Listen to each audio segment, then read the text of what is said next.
Muchas gracias Ernesto Sanz por venir a este lindísimo bar Nápoles y anticuario. Sanz, radical de toda la vida, fundador de Cambiemos. Y la primera pregunta es, ¿por qué resucita el radicalismo, resucita entre comillas, y deja ese rol de mero acompañante en lo que hoy es Juntos por el Cambio o Juntos en la provincia de Buenos Aires? Bueno, primero muchas gracias. Me siento muy a gusto de estar acá en este lugar y con vos en tu programa. Creo que hay un proceso que ha ido de a poco conformándose a partir de una realidad, que es que cuando se construyó Cambiemos, había un enorme desequilibrio fruto de una cuestión natural, que era un partido político como el PRO, que venía en un claro ascenso, con tres figuras que luego se transformaron en tres funcionarios: el presidente, el gobernador de la provincia de Buenos Aires y el jefe de gobierno de la ciudad, que eran los tres cargos políticos más importantes de la Argentina, con un radicalismo que venía de una larga época de sobrevivencia, de resistencia al modelo kirchnerista, y bueno, la coalición cívica que muy identificada con una figura que es la de Carrió, ¿no? Entonces había un desequilibrio que luego en el gobierno se profundiza. Nunca fuimos una coalición de gobierno, fuimos más una coalición parlamentaria. Tampoco logramos el estatus de una coalición política con mayúsculas, que eso se logra con el tiempo.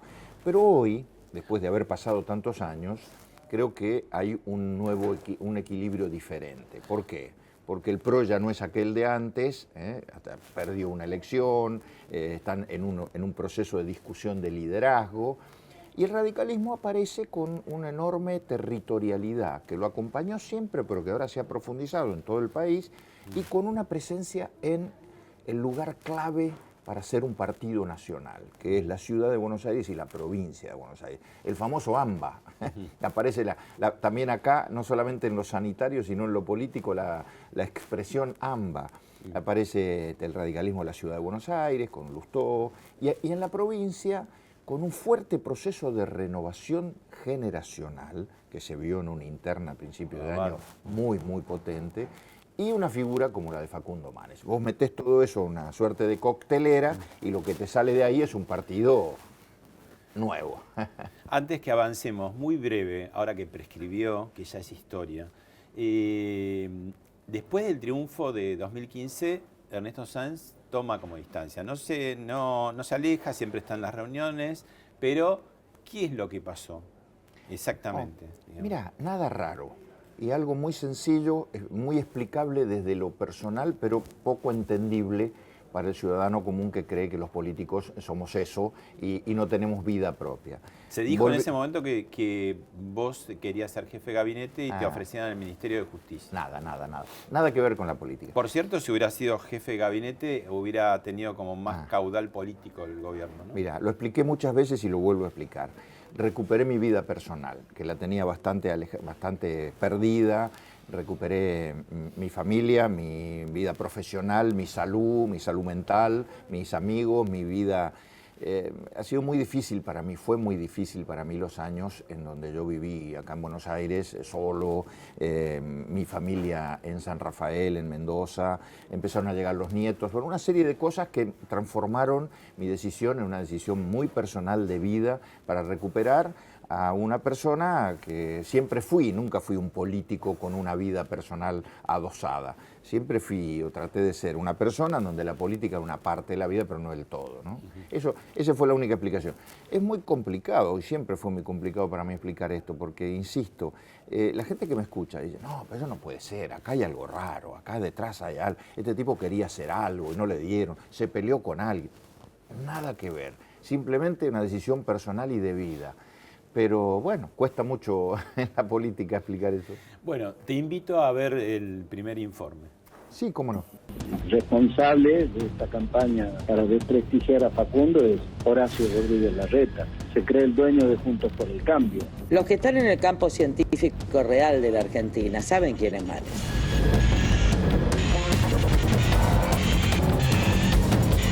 El radicalismo tuvo poco protagonismo en lo que fue Cambiemos. Es una de las cosas que a mí me molestó siempre.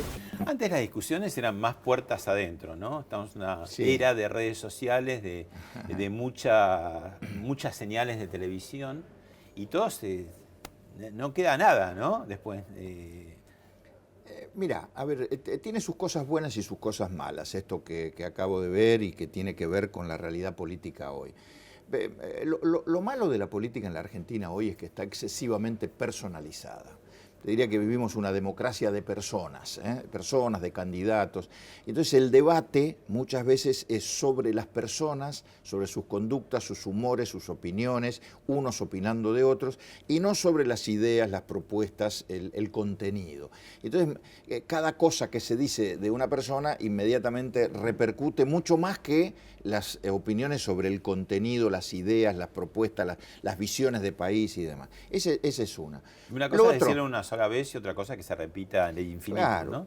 Si a mí me preguntás, me siento cómodo, un tipo como yo de tantos años, en este tipo de... No me siento cómodo. A mí me gusta más la discusión de ideas, el debate de contenido. Pero bueno, es lo que hay y vivimos épocas electorales donde las personas se exacerba. Y en segundo lugar, lo que está ocurriendo es que por primera vez en Juntos por el Cambio hay, a nivel general, pero sobre todo acá en la provincia de Buenos Aires, en la ciudad de Buenos Aires, hay competencia. Hay un cierto equilibrio que te da la competencia. Nosotros venimos de una coalición que cuando nació en el 2015 tuvo una competencia, yo fui protagonista junto con Carrió y Macri, pero fue una competencia, te diría, hasta programada para poder obtener, en aquel momento eran los 30 puntos mágicos en la PASO del 2015, que luego lo llevaron a Macri a 35 puntos en la primera vuelta, y balotage, y sabíamos que con balotage se ganaba. Yo siempre decía simbólicamente que eran como las piedras en el río que había que pisar para votar a Macri finalmente, ¿no? Pero fue muy inteligente eso, fue muy inteligente ese armado. Pero digo, no fue una competencia pura, digamos, ¿no? Hasta te diría fue programada. Más simbólica, digamos. Ahora hay una competencia no programada, hay una competencia, nadie sabe cómo va a salir, una verdadera competencia. Y eso hace que se tensionen los extremos, ¿no? En esa competencia hay quienes estamos más acostumbrados, los radicales, por ejemplo, estamos más acostumbrados. A ese tipo de nos movemos en ese terreno, casi te diría como es nuestra pecera. Pero ¿podría, digamos, envalentonarse el radicalismo y en 2023 presentar su candidato o no? Junto con sí. No, digo... Y sería muy bueno. Pero fuera... No, fuera no. O sea, Juntos por el Cambio tiene vida, digamos. El secreto está en permanecer juntos en una coalición. ¿Y eso es posible con estos cortocircuitos? Sí, absolutamente. Es más, estas cosas que yo acabo de ver en el video ocurrieron en la primera semana post cierre de listas, casi te diría como una consecuencia natural. Todo cierre de listas trae un estrés. En una coalición donde hay diversidad, trae ese estrés. Chile lo hizo muy bien con la concertación, ¿no? Porque tuvo 4 gobiernos distintos, muy distintos, ¿no? Sí. Y acá, no sé, está como eso, puede ser que el timón pase de PRO a radicalismo y en algún momento a coalición cívica. Yo aspiro que eso se pueda dar naturalmente, pero además te voy a decir algo en beneficio de esa coalición y que echa por tierra cualquier mirada de separación. El momento clave, el test, la prueba del ácido, como se denomina en Juntos por el Cambio, ya fue en diciembre del 2019, que fue cuando se perdió. En general hay una diáspora. En ese momento, si yo hubiera tenido este reportaje con vos, y vos me hubieras hecho allá por noviembre, después de la derrota, yo te hubiera dicho, Pablo, no sé qué va a pasar, porque estamos a prueba. O sea, había que tomar una primera gran, extraordinaria decisión que era seguir juntos o no seguir juntos. Ahí podía haberse roto Juntos por el Cambio.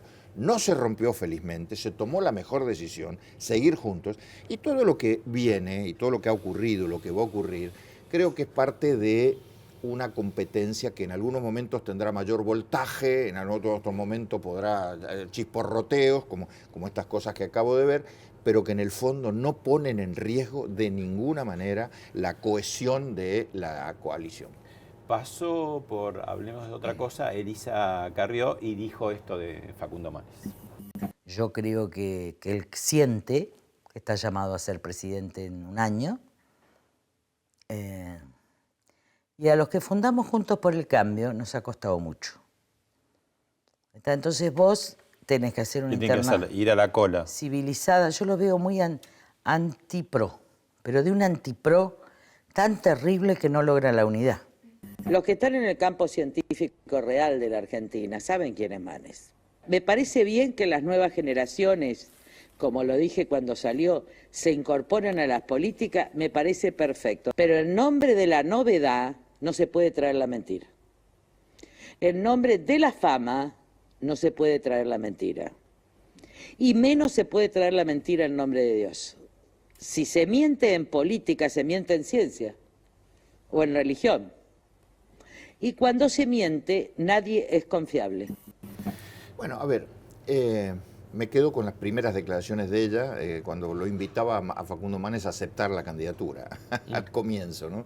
Me parece que esas fueron las mejores declaraciones. ¿Por qué te parece que sale tan fuerte? Bueno, hasta a presentar una demanda, digo, por unas declaraciones, finalmente. Creo que tiene que ver con la personalidad de ella y el temperamento de ella, punto. Nadie va a hacer de eso una construcción mayor. Ahora, una de las críticas que yo he escuchado, que también se la escuché a ella, es ¿por qué Manes se ingresa en la política y tiene como objetivo una candidatura presidencial? Yo eso, Pablo, no lo veo como un demérito, como un disvalor. No lo veo como algo negativo. Pero es como que ella lo dice casi de la corporación política. Pará. Vos recién llegás y ya querés llegar en helicóptero a la Casa de Gobierno. ¿Viste? ¿Sabés qué simbología uso yo para explicar lo de Manes? ¿Viste el agua en un estanque? Un estanque calmo, donde el agua parece una transparencia, y alguien viene y tira una piedra en el estanque y el agua empieza a moverse. Manes ha sido la piedra en el estanque. Entonces, muchas veces el establishment político, el statu quo de la política reacciona de esa manera como una suerte de anticuerpo. Acá viene un tipo de afuera con prestigio, además viene a romper ese statu quo. Carrió dice que Manes es antipro. Y fíjate Victoria Tolosa Paz, la principal dirigente del oficialismo en la provincia de Buenos Aires, dice, si Manes no le gusta a Macri, que arme un partido. La está parafraseando a Cristina, ¿te acordás cuando decían armen un partido? Que es el que armaron ustedes finalmente la coalición, ¿no? Y además quieren cambiar el modelo económico de país.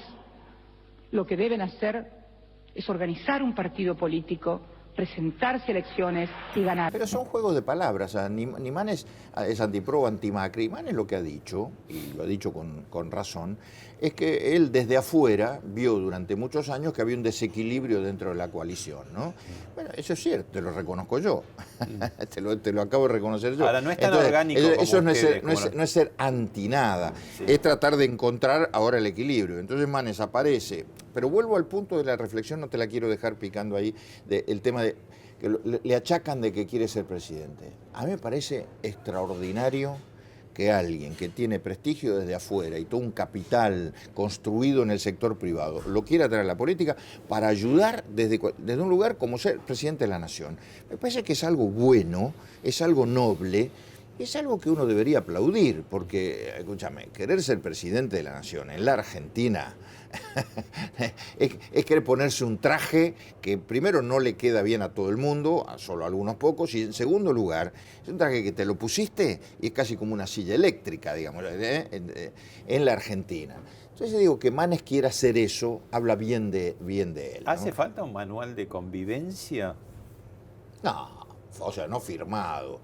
Nunca creí en eso, me parece que eso es fue una simbología que se utilizó, y me parece que mal, en un momento de mucha fricción, que fue aquella primera semana después del cierre de las listas. Pero la convivencia se da sin nada firmado, se da por la madurez, por la racionalidad de los actores. Yo confío en eso y me da la impresión que a poco que vamos incorporándonos ya al centro de la campaña va apareciendo esa racionalidad. De alguna manera, como que el radicalismo le tendría que agradecer a María Eugenia Vidal esa decisión tan personal y unilateral de no jugar en la provincia de Buenos Aires, porque eso detonó, digamos, o abrió la puerta de lo que hasta ahora estaba el radicalismo siempre como en un perfil bajo, no en un segundo plano. ¿Es así? Mira, como dato objetivo está claro que si María Eugenia se hubiera quedado en la provincia hubiera encabezado la boleta, la lista, nadie le hubiera discutido ese lugar, era la ex gobernadora, que además se fue con una buena imagen y además se fue con un número, aunque se perdieron las elecciones, un número interesante, más de 35 puntos, y entonces el radicalismo hubiera integrado esa boleta, pero no encabezándola. Cuando María Eugenia decide irse a la ciudad de Buenos Aires, deja un espacio vacante, deja un lugar ahí, y un lugar para competir, un lugar para discutir. En este caso el PRO pretende ocupar ese lugar con Diego Santilli, que tiene sus méritos, tiene su legitimidad, pero decimos, bueno, no, ya no está más María Eugenia, entonces ahora vamos a competir. Aparece Facundo tomando la decisión de incorporarse a la política, entonces ahí se arma la competencia. Pero yo no lo veo esto en términos de drama. Yo lo veo esto en términos de una competencia muy positiva que en la sumatoria, mira, acá te voy a decir cómo funciona mi cabeza en términos cuantitativos, que funcionó de la misma manera en el año 2015, porque frente a los que no querían la competencia en aquella oportunidad, yo dije algo que después se verificó. Es muy importante la noche de las PASO, y ahora vuelve a ser importante, porque esa noche, en el zócalo de la televisión, cuando de los programas que van dando los guarismos, se suman los votos de quienes compiten en una PASO, y entonces te da un número que en el imaginario de la gente se proyecta hacia la elección general. En el 2015 aquel número, Carrió, Macri y Sanz, fue 30 puntos. Entonces todo el mundo sabía que esos 30 puntos le daban competitividad a Cambiemos para ir luego a ganar la elección en el balotaje. Ahora, en septiembre, si la noche de las PASO, la sumatoria entre Santilli y Manes en la provincia de Buenos Aires, entre las tres listas la de Vidal, la de López Murphy y la de Rubinstein en la ciudad, tienen guarismos importantes que le pueden ganar al frente de todos, te diría que empezaste a ganar la elección. Y ahora voy por la otra, por la contrafáctica. En el año 2019, cuando estaba Cambiemos en el gobierno, no se entendió lo de las PASO del 2019. Entonces yo te hago la pregunta a vos. ¿Cuándo empezamos a perder en el año 2019? La noche de las PASO. La noche de las PASO. Entonces, además, qué diferencia, que después se acortaron. Vos te acordás que la noche de las PASO, ahí se terminó la historia del gobierno de Macri. Ahí se terminó. Era una diferencia. ¿Y por qué? Porque no se le dio importancia a ese. En cambio, el Frente de Todos sí le dio importancia y fíjate cómo salieron las elecciones. Entonces yo digo... Quizás si hubiera habido unas PASO ahí era muy arriesgado, ¿no? Pero decir, una PASO entre el presidente de entonces, Macri, y María Eugenia Vidal, quizás hubieran hecho una cantidad de votos mucho más amplia. O ponerle un radical. O algún radical. Sí, pero eso no se estila, ¿no? El presidente no compite en general. No lo digo por Macri solo, lo digo en general. No, le está pasando ahora al Frente de Todos, donde para preservar la cohesión del gobierno, arma una lista de unidad donde vos te preguntás, bueno, pero esa lista la han armado a las trompadas, digamos, ¿no? O sea, metieron a todos en una... Bueno, el dedazo de la líder, metieron a todos en una habitación, bajaron línea, pum, y salieron todos alineados. Siempre es más fácil, ¿no? Es más vertical. Yo prefiero la sana competencia que te permite sumar, porque también hay otra cuestión.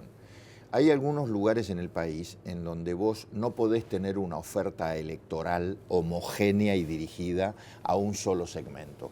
Si vos querés, el lugar típico de esto es la provincia de Buenos Aires. ¿Cuántas provincias de Buenos Aires hay dentro de la provincia de Buenos Aires? Acordate de los proyectos de dividir la provincia en 3. Bueno, ¿cuántas provincias hay? ¿Es la misma la provincia del Gran Buenos Aires que la del interior? ¿Es la misma dentro del Gran Buenos Aires la primera sección, San Isidro, Vicente López, que la tercera sección, La Nube, Azategui, etcétera?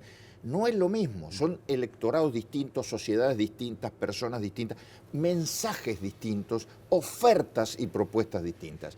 Entonces, si vos tenés una competencia donde tenés candidatos que desde las listas le hablan a un sector u otro, el caso de Manes, ¿puede atraer los mismos votos que Santilli? Algunos sí, pero otros no. Quizá Manes está apuntándole a una juventud desesperanzada, decepcionada, que se quiere ir del país, que no encuentra oportunidades, que no encuentra una salida, una luz al final del túnel, y Facundo le está hablando a esos jóvenes, que no lo está haciendo Santilli. Bueno, finalmente eso va a un reservorio común. Van a estar juntos en la lista, lista, va a un reservorio común, y como te digo, la noche de las PASO, la sumatoria de votos de la lista de Santilli y la de Manes te puede dar un número que la sociedad que está esperando un cambio al final del camino, bueno, me voy a dormir con cierta tranquilidad. ¿Ocurrirá esto? No lo sé, es futurología, pero es mi manera de verlo, ¿no? Vemos ahora, si te parece, unas imágenes de lo que empezó a desplegar, la comunicación que empezó a desplegar en Capital Federal, en su vuelta a Capital Federal, María Eugenia Vidal.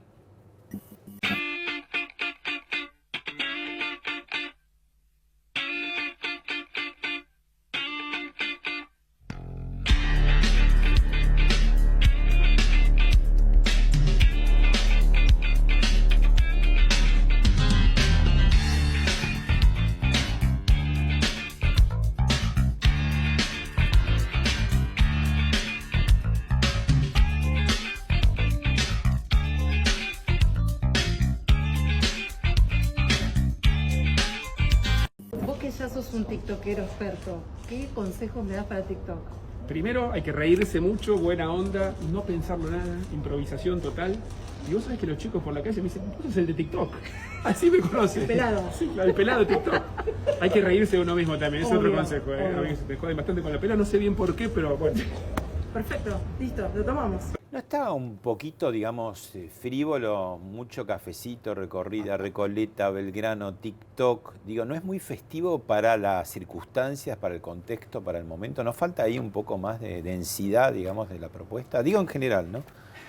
Bueno, a mí no me gustan este tipo de campañas, no, quizá porque soy muy radical, demasiado radical. Creo aburrido, como decía. No, creo que al PRO le ha ido bien en muchas épocas. En otra época, ¿no? En otras épocas, pero le ha ido bien. Ellos tienen ese concepto de construir cercanía a partir de la comunicación. Construir cercanía con la sociedad a partir de la comunicación. Entonces muchas veces la cercanía... Además si es real o si es un poquito la cercanía afectada, a ¿no? veces puede ser la frivolidad, a veces esto del TikTok. Yo te digo la verdad, creo que hoy en la Argentina la política tiene que recuperar la argumentación, la conceptualización y la discusión de los temas centrales, porque la sociedad hoy está viviendo un momento que no es un momento precisamente de felicidad, no es un momento de esperanza, no es un momento light, no es Disneylandia la Argentina. La Argentina está, hasta te diría, un país con una patología muy especial, la sociedad con una patología muy especial. Yo no soy médico, no lo podría explicar, quizás Facundo Manes lo puede explicar mejor que yo, pero espérate, sí. te cierro la reflexión. Frente a eso, vos tenés que ir al hueso y tenés que decir a la gente, a ver, acá el problema en la Argentina es empleo. Y para sacar a la Argentina a la decadencia de que hace 10 años no genera empleo, nuestras propuestas son esta. Facundo dice, yo quiero incorporar el conocimiento para generar empleo. Entonces transformar a las pymes en un desarrollo que se multiplique para generar empleo a partir de la incorporación de innovación, de tecnología. Porque el empleo, a su vez, va a alejarnos de la Argentina paternalista, asistencialista de los planes. Bueno, ese es un tema, discutamos ese tema. Discutamos el cómo, le vamos a quitar carga impositiva, vamos a modificar las normas laborales para que haya generación de empleo. Bueno, discutamos eso. Me parece que si nosotros en la política perdemos la oportunidad, desperdiciamos la oportunidad de que en las campañas electorales discutamos ideas concretas, estamos haciéndole un flaco favor al sistema democrático. Claro, porque este no es un tema, nobleza obliga, no es un tema particular de María Eugenia Vidal, sino que también toma el oficialismo. Veamos un poco la campaña del oficialismo. Agus, salimos. Salimos a buscar las vacunas. Salimos de vacunarnos y de a poco las cosas nos van a empezar a salir. Los amigos van a salir. ¿Salen o no salen esas empanadas? Vamos a salir a dar una vuelta, o muchas. Las familias van a salir. Sí, mami, estamos saliendo. Bueno, ahí... Eso es peor. ¿Por qué? Porque vos cuando sos oposición te puedes dar el lujo de maquillar la realidad. Sos oposición, no tenés la... Ahora, cuando vos sos oficialismo y maquillás la realidad o la ocultás o la metés debajo de la alfombra con una campaña en donde pareciera que todos estamos felices, ese es un problema. Porque la pregunta que yo me hago es, ¿esto lo hacen para una campaña? Entonces saben cuál es la realidad, pero la maquillan o la ocultan para la campaña, o verdaderamente viven en un frasco y no saben cuál es la realidad. Porque acá no hay Esa es la pregunta que me hago yo, ¿no? Claro, no es una promesa de algo tangible, que después podés cumplir o no, eso no está en discusión, sino que es algo que depende de la voluntad de cada uno, de lo que pueda cada uno salir, ¿no? O sea, sí, pero sí. Viste que el eslogan es salir. Casi te diría que es una asunción de la propia culpa, porque además están invitando a la gente a salir, porque ellos mismos la sometieron a un encierro durante mucho tiempo, un encierro inexplicable. Y además el tema de la vacuna. A ver, yo siempre dije, y creo que no me estoy equivocando, que cuando llegáramos al epicentro de esta campaña, septiembre y noviembre, el tema de la vacunación y el tema sanitario iba a pasar a un segundo plano. ¿Por qué? Porque de alguna manera iba a empezar a normalizarse. Después de un año y medio o después de un año, si vos contás desde que tendrían que haber empezado a aparecer las vacunas, donde por culpa del gobierno no hubo un proceso de vacunación correcto, cosa que estos spots del oficialismo también ocultan o maquillan. Pero ¿por qué iba a pasar a un segundo plano? Porque empieza a aparecer como necesidad imperiosa de la sociedad, ya no tanto el tema sanitario, el tema económico. El tema económico, Pablo, el tema del empleo, el tema de la subsistencia, el tema de la inflación, el tema de los precios, el tema de los chicos jóvenes que se quieren ir porque no encuentran un proyecto de vida. Ese tema, el tema socioeconómico, a mi juicio, es el tema central en la Argentina. El tema sanitario pasa a un segundo plano. Ahora, ellos siguen utilizando esto, ¿por qué? Porque empieza a normalizarse de alguna manera, después de que se dieron cuenta de los errores, firmaron con Pfizer, viene AstraZeneca, viene Moderna, etcétera, etcétera, el tema de la vacuna empieza a normalizarse. Pero no sería con una ventaja gubernamental recuperar algo, ni siquiera todo, algo de la normalidad anterior, ¿no? Bueno, sí, pero yo aspiro a que la sociedad pueda interpretar con lucidez e inteligencia que lo que hoy se está recuperando, gran parte de eso tiene la culpa el propio gobierno, ¿no es cierto? Ahora, si vos me dijeras que esta publicidad la hacen en Estados Unidos, en Noruega, en Europa y demás, te diría, bueno, está bien. Ahora, la hacen en la Argentina, en donde después de un año y medio el gobierno fracasó con el tema del encierro, fracasó con el tema de la vacuna, fracasó con los temas sanitarios, fracasó con los temas económicos. Bueno, se perdían puestos de trabajo, pymes. Claro. Martín Lustó es el que corta el bacalao en este momento del radicalismo. Digo, la idea de Facundo Manes, la idea de Martín Tetaz, ¿no? Contame el factor Lustó dentro del radicalismo, ¿qué es? Mira, ¿y hacia dónde va? Mira, en primer lugar, el radicalismo, por suerte, es un partido en el cual nadie corta el bacalao de nada. ni yo en los mejores momentos míos de Gualeguaychú y demás, nadie. El radicalismo no tiene un liderazgo personal. Pero ha elevado mucho el perfil Lustó, ¿no? El radicalismo es un partido felizmente orgánico, donde las reglas de juego importan más que las personas y donde las ideas importan más que las personas, y esto es muy valioso.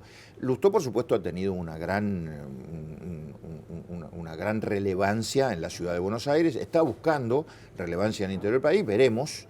A fin de año se eligen autoridades partidarias, presidente del partido en el radicalismo, él ha dicho que quiere ser, hay otros que también quieren ser, veremos, pero nunca, aún siendo uno presidente del partido, termina liderando a todo el radicalismo, porque felizmente el radicalismo es mucho más que las personas.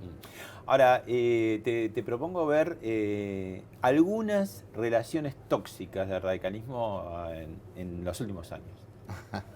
Querido presidente, quiero darle las gracias por haber aceptado este homenaje. Que la historia me juzgue. Pido perdón si me equivoco. Mi voto no es positivo. Voto es en contra.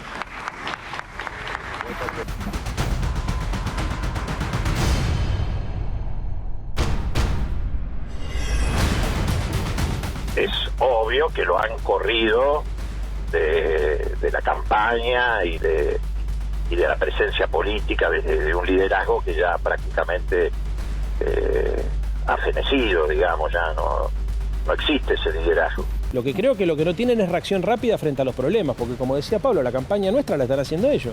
Vos podés caracterizar de negacionista a un dirigente político, pero después lo tenés que discutir. Ahora, ellos mismos se autodefinen como negacionistas. Yo te diría que, parafraseando al general Perón, radicales al final son todos, porque Lilita era radical, Margarita Stolbizer también, Moró también, Santoro también, Cobos también, pero bueno, hay por momentos relaciones confusas con el peronismo. El peronismo siempre trata de traerse a algunos radicales para su lado, ¿no? Mira, esto me lleva a una reflexión. López también, Murphy, me olvidé, también hay que ponerlo ahí. Sí, o arman sus propios partidos. Digamos. Te diría que hay una reflexión que engloba todo esto que yo acabo de ver. La extraordinaria vigencia de un partido político con 130 años de antigüedad como el radicalismo, no la tenés que ver ni en las personas que van y vienen, algunas adentro, otras afuera, algunas que dicen una cosa u otra. La tenés que ver si los valores que le dieron sustento hace 130 años para nacer tienen vigencia hoy. Y hace 130 años, Alem, Irigoyen, la historia, el radicalismo nació para defender valores como la libertad, la igualdad, el sentido federal, la ética en la función pública. La pregunta es, 130 años después, hoy, acá, donde estamos vos y yo sentados, ¿esos valores están vigentes y a la vez son necesarios defender en la Argentina? Sí. Entonces, esa es la vigencia. Ahora, después vamos a la segunda parte. ¿Quiénes son los que hoy están defendiendo esos valores tradicionales? Los que están adentro del partido, los que están afuera. Está claro que si vos me mostrás una foto donde está Cristina homenajeando a Alfonsín, me quedo en esa, ¿no? La primera. Yo le diría, mira, el mejor homenaje a Alfonsín no es ponerle un busto o hacer ese homenaje que le hicieron en los últimos meses de vida de Raúl. Es imitarlo, es defender esos valores, es defender el concepto de libertad, de igualdad, de transparencia. ¿Lo están haciendo ellos? No. Porque no lo llevan en la sangre, porque no creen en eso, porque tienen otro modelo de país y otro modelo de hacer política. Entonces digo, del radicalismo se podrá hablar mucho, se podrá estar afuera, pero lo más importante es si vos te pones la camiseta de esos valores. Y si te pones la camiseta de esos valores, me parece que ahí es donde haces radicalismo en serio, ¿no? Muchos creen que los radicales son como peronistas con buenos modales y más republicanismo. No, no es así. No es así, a ver, son dos modelos diferentes. El peronismo tiene una construcción, un modelo de construcción autoritaria, un modelo de construcción que no es republicano, es un modelo vertical, que tiene mucho que ver con quién era su fundador. O sea, el peronismo es Perón, digamos, y Perón era eso.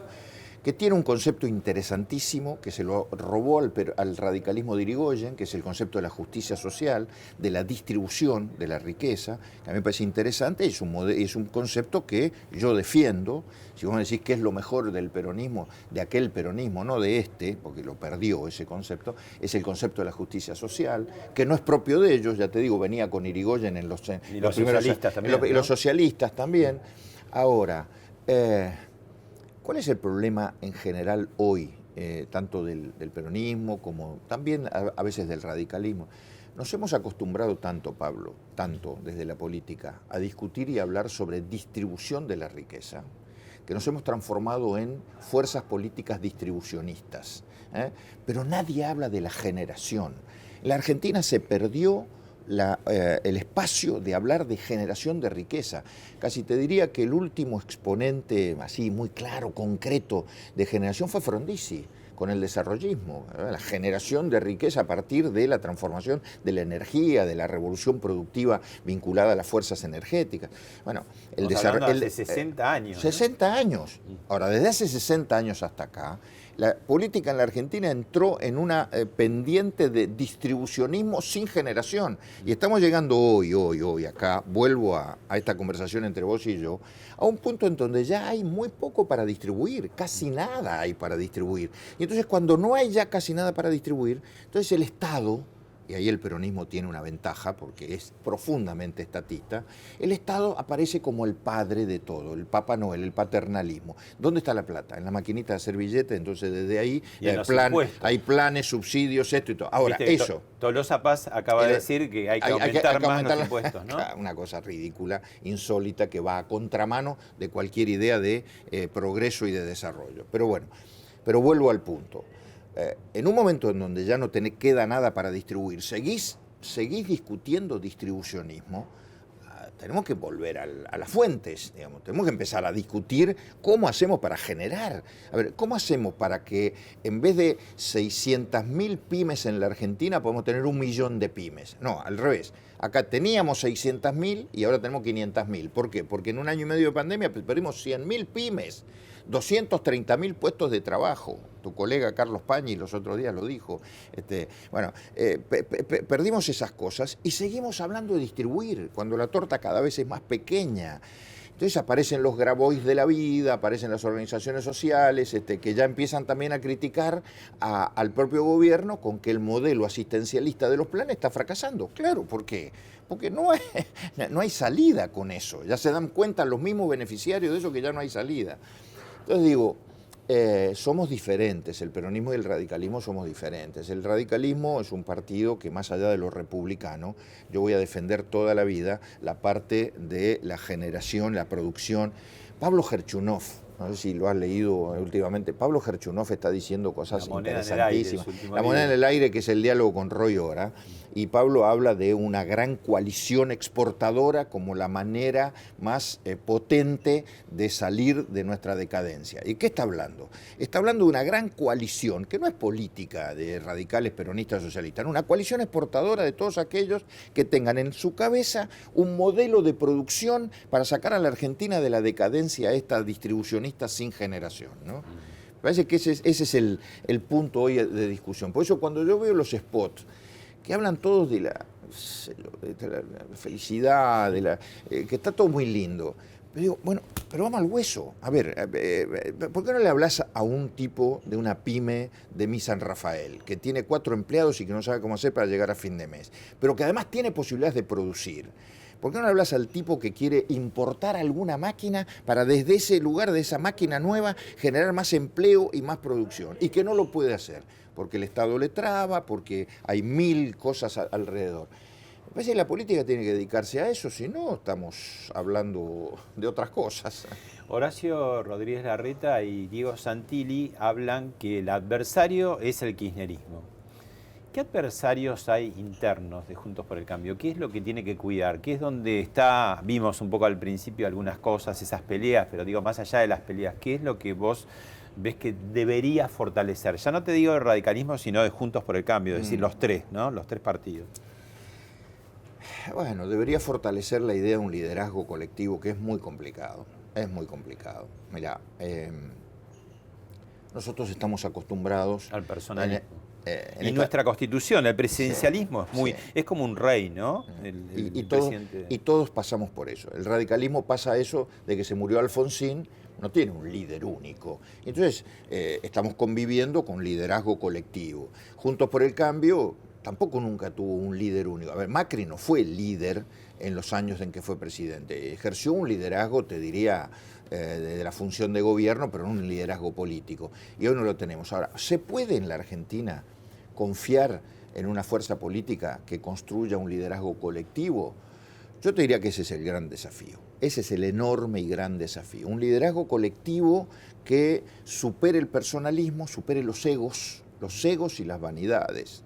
Pablo, gran problema en la Argentina, la hoguera de las vanidades y de los egos en la política por esto de los personalismos. Entonces, si Juntos por el Cambio logra superar eso, yo no tengo duda de que en el contenido de las ideas, con un radicalismo que pueda ejercer protagonismo en el debate del contenido para luego ofrecer una propuesta de país, yo eso no tengo duda, eso va a salir.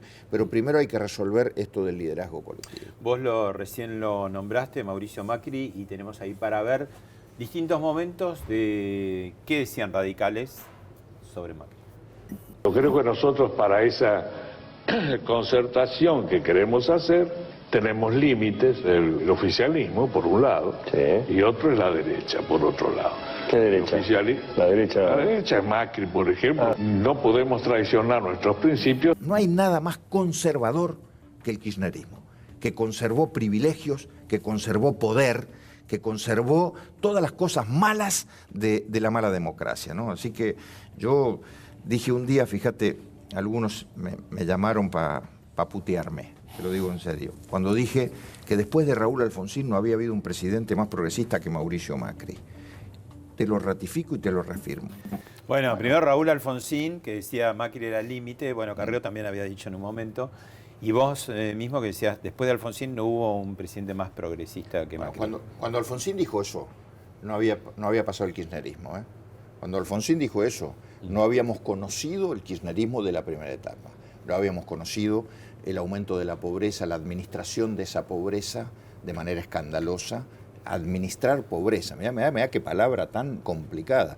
Administrar la pobreza. Y acrecentarla, ¿no? Que debe ser una de las cosas más conservadoras y de derecha que hay en el planeta. O sea, fabricar pobres para luego administrar esa pobreza en beneficio de tu proyecto político. Muy complicado eso. Bueno, no había pasado nada de eso.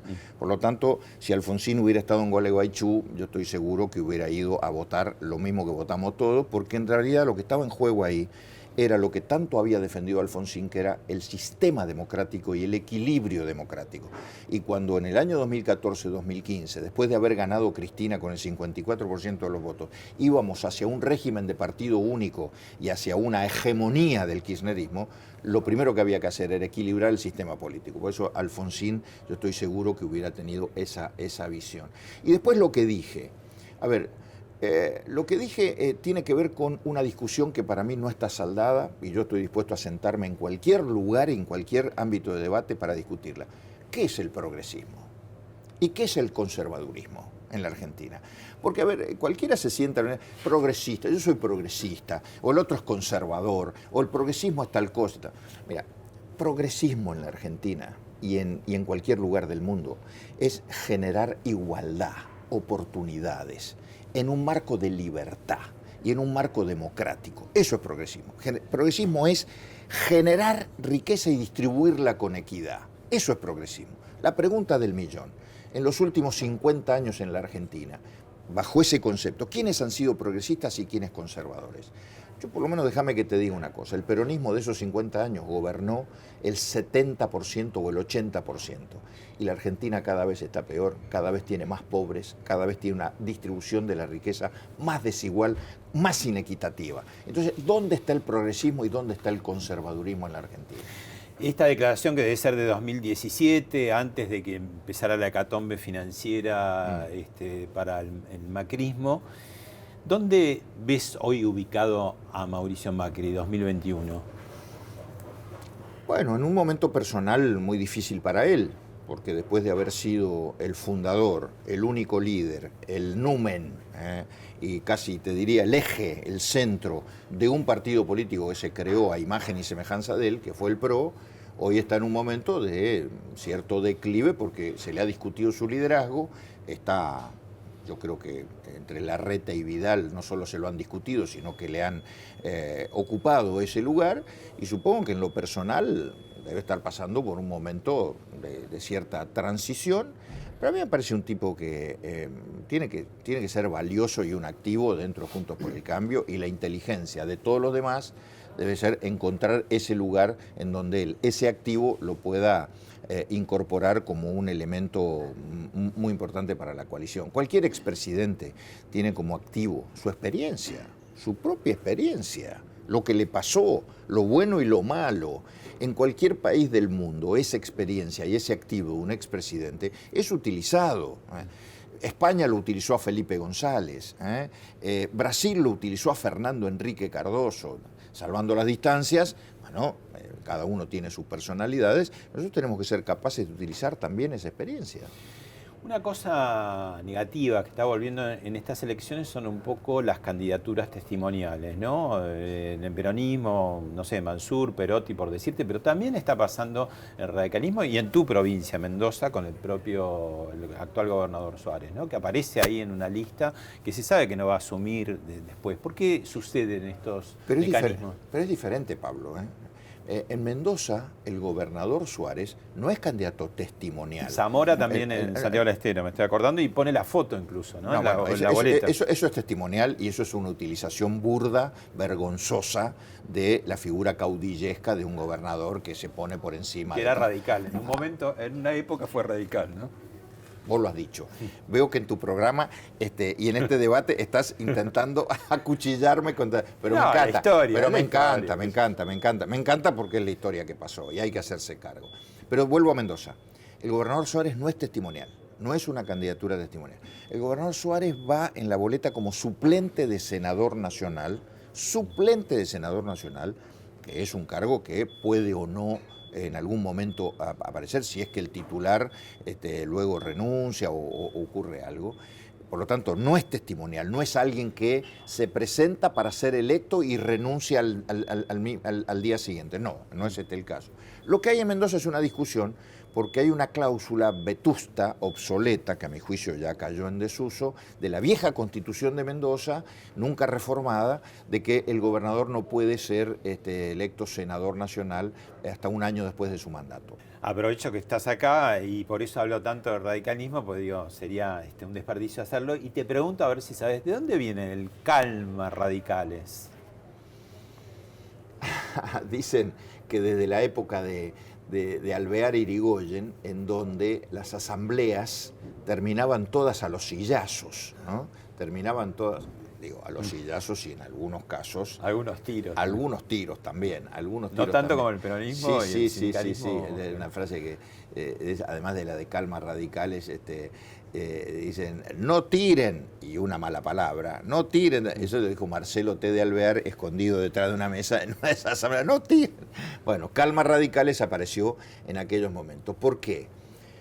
Porque el radicalismo era en aquella época, en su nacimiento, una expresión popular muy, muy fuerte, muy fuerte. Vos hace un rato te dije que el peronismo le robó en la mitad del siglo XX la bandera de la justicia social al radicalismo de Irigoyen. Porque el radicalismo de Irigoyen en los principios del siglo XX había aparecido como una fuerza que venía a traer justicia social, equidad y relevancia a una fuerza obrera, industrial, que era muy pujante en la Argentina, pero que no tenía protección legal. No existía legislación del trabajo y demás. Irigoyen era eso. Entonces, las asambleas del radicalismo eran de los republicanos, si vos querés, más de clase media, más los obreros que venían. Entonces eran una cosa, a mi juicio, me hubiera encantado vivir en esa época. Te juro que si uno pudiera decir, si te meten en la máquina del tiempo y querés volver a algún lugar, querés ir a algún lugar, me encantaría haber ido a las asambleas radicales, por ejemplo, de el manifiesto universitario, la reforma universitaria, 1918, la universidad que se abría, además, me hubiera encantado estar entre esos radicales. Te llevo en el túnel del tiempo, pero breve, porque, viste, la historia no está de moda, ¿no? Pero 1946, Unión Democrática, que también era una coalición de partidos y estaba el radicalismo también. La plataforma de la Unión Democrática era... progresista, ¿o no? Era muy progresista, lo que pasa que ahí apareció la contradicción entre esa plataforma progresista y republicana frente al aluvión del peronismo que venía con esa impronta de la justicia social y que venía también a hacerse cargo de una realidad y de una necesidad. ¿Por qué nació el peronismo y por qué Perón fue lo que fue? Porque se hizo cargo de una realidad, era una Argentina desigual. Era la Argentina que necesitaba proteger a los obreros de Avellaneda, de los frigoríficos. Cipriano Reyes, el famoso, el tipo dice que le hizo el 45 a Perón, era un sindicalista de los frigoríficos de Berisso, de la zona de Avellaneda y demás. Bueno, eso, el radicalismo de esa época lo perdió y quizá no lo entendió y se puso enfrente y bueno, ahí apareció el tema del gorilismo y demás, hasta Alfonsín, ¿eh?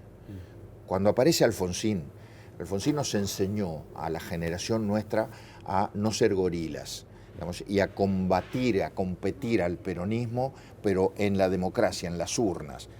Yo llegué a ser intendente de mi pueblo, Morales gobernador de Jujuy, Rodolfo Suárez gobernador de Mendoza, Gustavo Valdés en Corrientes, que te adelanto va a ganar, y va a ganar muy bien el 29 de agosto la gobernación en Corrientes. Todos los radicales que le ganamos al peronismo alguna vez en la vida, en algún lugar, lo hicimos compitiendo contra el peronismo y utilizando aquellas máximas de Alfonsín, de no ser gorilas y salir a buscarle el voto al peronismo en donde más le duele, que es el voto en los sectores populares. ¿Para qué? para hacer docencia y para decirles que el peronismo de hoy es lo que está haciendo Manes. El peronismo de hoy no busca la justicia social, busca seguir administrando la pobreza y que los pobres sigan siendo pobres. Y ese es un discurso muy radical, muy republicano y con mucha justicia social. Nos queda muy poco tiempo y quiero breve, antes de la pausa, que me contestes muy brevemente el tema de las visitas a Olivos, ¿qué te parece? Y te voy a dejar pendiente para que contestes después de la pausa si vas a volver a competir en algún momento o vas a tomar algún puesto en la función pública si Juntos por el Cambio gana. Contestame la de Alberto, de las visitas estas que se han conocido y dejamos pendiente la otra. Mira, no soy tan riguroso como han sido muchos en esa valoración. A mí me parece que hay que separar la paja del trigo. Un presidente tiene derecho a recibir a mucha gente, tiene derecho no, y además está la obligación, porque está en un lugar en donde tiene que escuchar gente, y si no la podía escuchar por vía de Zoom, probablemente la tuviera que escuchar por vía personal. Ahora, ¿qué gente? La gente que fuera valiosa para la gestión de gobierno. Ahora, si se colaron tipos que no tenían nada que ver y violaron no solamente reglas, sino violaron un compromiso ético del presidente con la sociedad en un momento donde teníamos que estar todos guardados en la casa, eso es grave, porque ahí hubo una violación ética, hubo una violación de la confianza. Por lo demás, me gustaría separar la paja del trigo y quién estuvo bien y quién estuvo mal, ¿no? Bueno, te queda pendiente esa, contestarnos si volverías a la función pública. Bueno. Ya volvemos.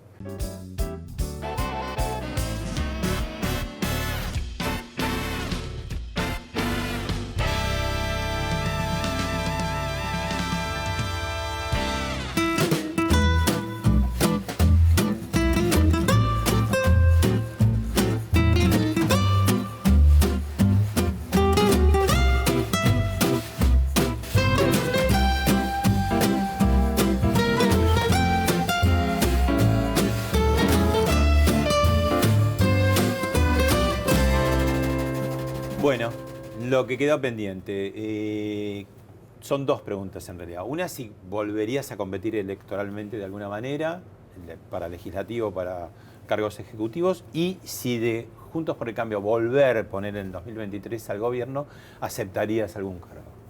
Bueno, la primera te contesto rotundamente no.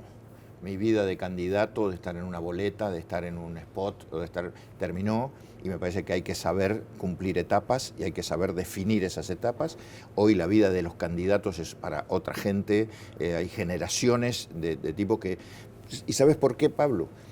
Porque vos tenés que ayornarte al mensaje y al electorado que recibe ese mensaje. Yo hoy, por ejemplo, a los chicos de 18 a 35 años quizás sería muy difícil poder conectarme, pero hay otros que pueden conectarse mucho mejor que yo en ese mundo. Por lo tanto, mi vida de candidato ya no es más. Ahora, volver a ejercer una función pública y ayudar en un gobierno donde esté mi partido protagonizando, no lo descarto, puedo hacerlo, y eso podría ser una manera de vincularme a la política desde otro lugar. Hoy estoy vinculado ayudando, viajando por el país, asesorando, siendo hombre de consulta, hablando en los medios. El día de mañana, si mi partido llegara al gobierno y me necesita en otro lugar, podría ser. Gracias, Ernesto. Gracias a vos, me he sentido muy cómodo, muchas gracias.